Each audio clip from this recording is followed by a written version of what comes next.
Hello everyone, this is Bfahome from BZPower with another set review.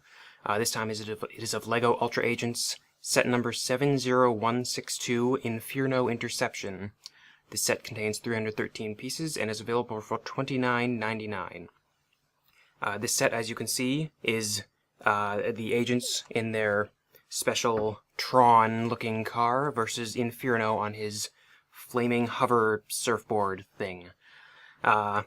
Yes, I do believe this is very reminiscent of Tron, which is why the set was so appealing to me. Ever since Toy Fair, I've wanted this set. Just, it looks really cool to me. The front of the box shows off the set in all of its glory in the agent setting, which appears to be a futuristic cityscape. The top right of the box shows the two rival factions, Ultra Agents versus Infearno, for this set. And in the bottom left corner, you can see that there is a free app available. The top of the box shows off the two minifigures in the set, Agent Solomon Blaze and Infearno. The stud shooting blaster is also shown in a 1-to-1 scale. That was included in some LEGO movie sets, Star Wars sets, and I believe I know the Hero Factory Invasion from Below sets. I have a couple of those, I like them. It's a cool little piece. The back of the box shows the set in an alternate view, in its transformed mode, because when the wheels flip up, it becomes a hover vehicle instead of a car. It also features an ejector seat, the stud shooting blaster, and two spring-loaded missiles, which are fairly new.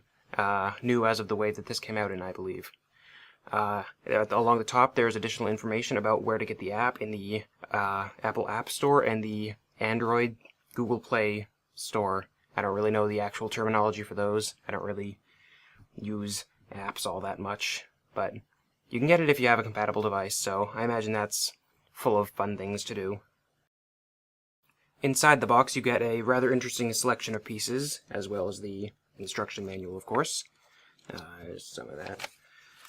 On the back of the instruction manual there's the usual win thing. The shouting kid has been replaced within the past few waves. Now with different minifigures. This one is the Green Ninja from Ninjago, who is, spoiler alert, Lloyd. The selection of pieces is rather varied. You get some larger, interesting colored pieces, as well as some smaller Technique and other various different kinds of pieces that seem like they don't really belong together, but in the construction of this set, they do merge together fairly well. Some of the newer or more interesting pieces include a couple of radar dishes in Translite Blue. Those are used for the wheels. There are actually 4 of these and 2 of these. These are on the front wheels and these are on the back wheels. Also on the front wheels are these black solid dishes. They're sort of the medium-sized dishes. I just kind of like those pieces. I find them interesting. Also new is this flame headpiece. It fits around a minifigure head and is the basis for Infearno's fire personality, I guess. There's also this large flame piece, dark red surfboard piece, and red minifigure large bulky armor piece, all that go on Infearno. Some of the more structural pieces I find interesting are this System Technic hybrid piece. Whoops, I dropped it. Instead of being a 2x2 plate with 1 Technic pin on the bottom, it has 2 on the bottom. This seems like it would be very useful for more structural Technic building, and I can see lots of people getting lots of use out of it. There are also these Technic pieces, the single pinhole with 2 axles at 90 degrees. And there's also this piece, which is a single pinhole with 1 pin coming off of the side. I can see lots of potential for this piece. There's also this small spoiler piece. It's just kind of funny to me. It's a little tiny spoiler that goes on the back. There's also many of these curved sloping pieces. I like these. This Technic piece in blue, which is a usual sort of, if you can see that, the female axle joint and single pinhole, except for the pinhole it's only half of the normal pin length. There are these plates, which are meant to be hinges connected by a Technic pin. There's this piece, which is a sloped brick with a printed control panel pattern, so you don't have to put any stickers on that, though there are stickers in this set. In the front here, there are these new spring-loaded launcher pieces. You can see them assembled here. You would simply, can't see that. You push down on this to fire. Those went right out of frame. The good part about these pieces is that they can be used in both directions. It is just a brick with a spring inside, and the catch mechanism is on the little arrow itself. So it could go in this way, or this way, and it'll still fire the same. Also down in front there's the white minifigure stud launcher blaster with the trigger piece.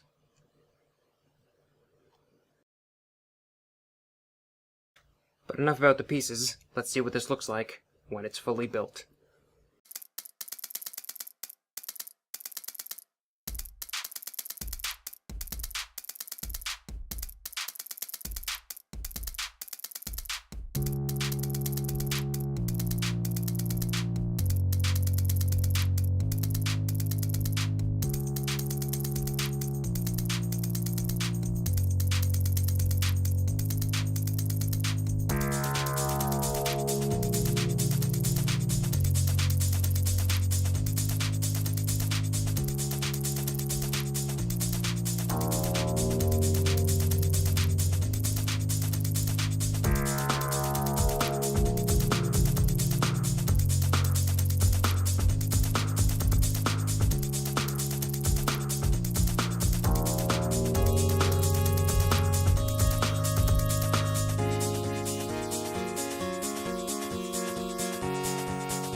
Alright, now that it's built, we can take a look at what I think is really a cool design. This entire car really just screams Tron to me. It reminds me of the Light Runner from Tron Legacy, which I really like. The front wheels don't use standard tire pieces. They use these, both the trans blue and black dish pieces to form wheels, which actually do roll. You can see that. Yeah, there we go. Unfortunately, they don't always all contact the ground, so they sometimes skip and skid. There's also the problem of there are these sliding plates underneath, which sometimes suspend it right up off the wheels, which does not help with the skidding problem.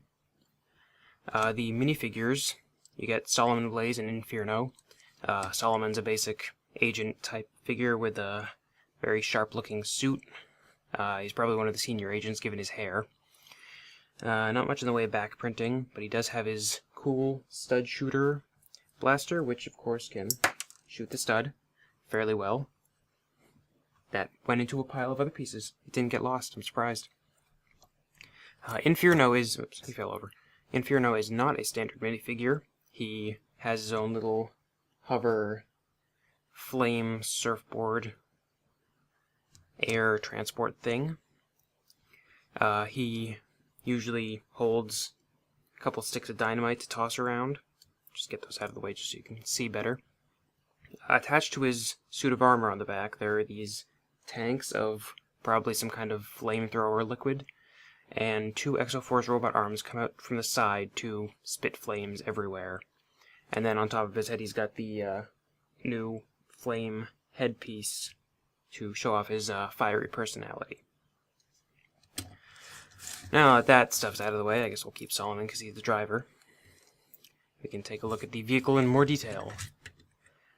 So the cockpit can open, it flips down, it's sort of a backwards attachment, so instead of the swoop down being in the front, it's towards the back. Gives it a strange futuristic look, and I like it.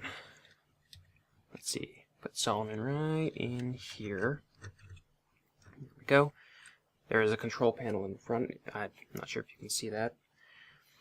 But he sits right on this circular piece, and the cockpit can close. He can't really hold much of anything just because of the way it is, and he might be limited as to what poses he can get into.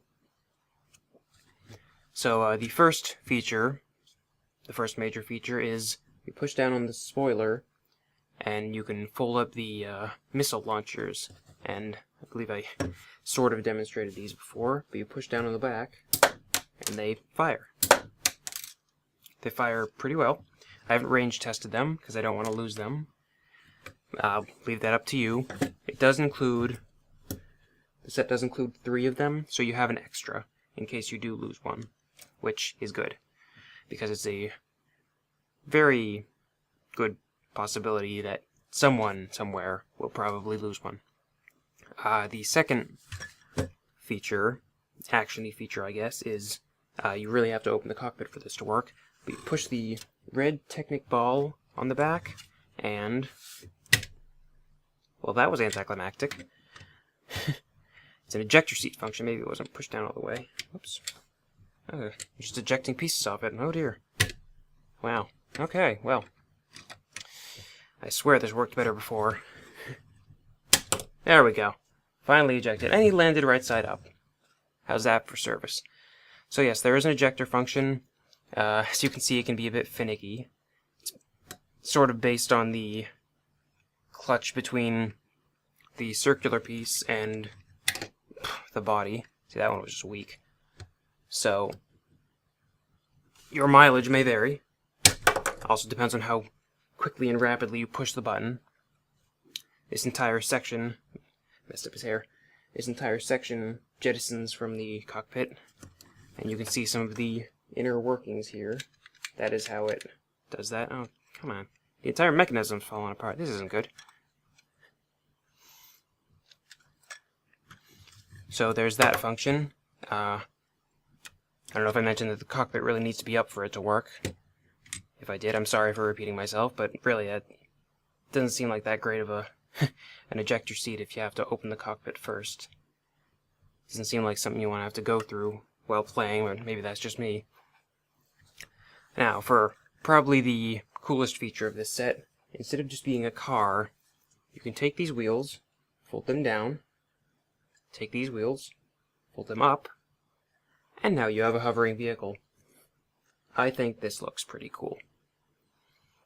It's got a very swooshable design. It's weird to call a car swooshable, but it is. You just kind of swoosh. You can also have the missiles up. And there are these sort of, I don't know, I guess they're sort of laser guns in the front. They function either way, but they look more applicable when the car is in hover mode. The playability for this set is probably fairly easy. Just, you gotta turn the wheels up, and suddenly you have a very, as I said, swooshable vehicle, along with this little hoverboard that you could probably have chase each other for hours if you felt like it, through the halls of your house, your apartment, your office, what have you, doesn't matter. As long as you make the swooshing sounds, it's you know, valid. I definitely think this set is worth the money, if only for the very Tron look of it. I really like that. It's really cool. It's one of the most Tron looking sets I've ever seen, and I just really like it. It's fun, it's got the neat features, even if some of them don't always work. The missiles work pretty well though, so there's at least that, and it's pretty cool that they're hidden back here. I like that. The transforming function is nice, and yeah, I would definitely say it's worth a purchase if you like Tron or sci-fi or just any sort of secret agent kind of thing. It's also probably worth it for this minifigure here. He's got, whoopsies, pretty cool pieces on him. So thanks for watching, everyone. As always, you can check out the full text and image review on BZPower.com. You can subscribe to this YouTube channel for more updates and discussion on Bionicle and other topics. And I'm sure you'll be seeing much more Bionicle things in the near future. Thanks for watching. Bye.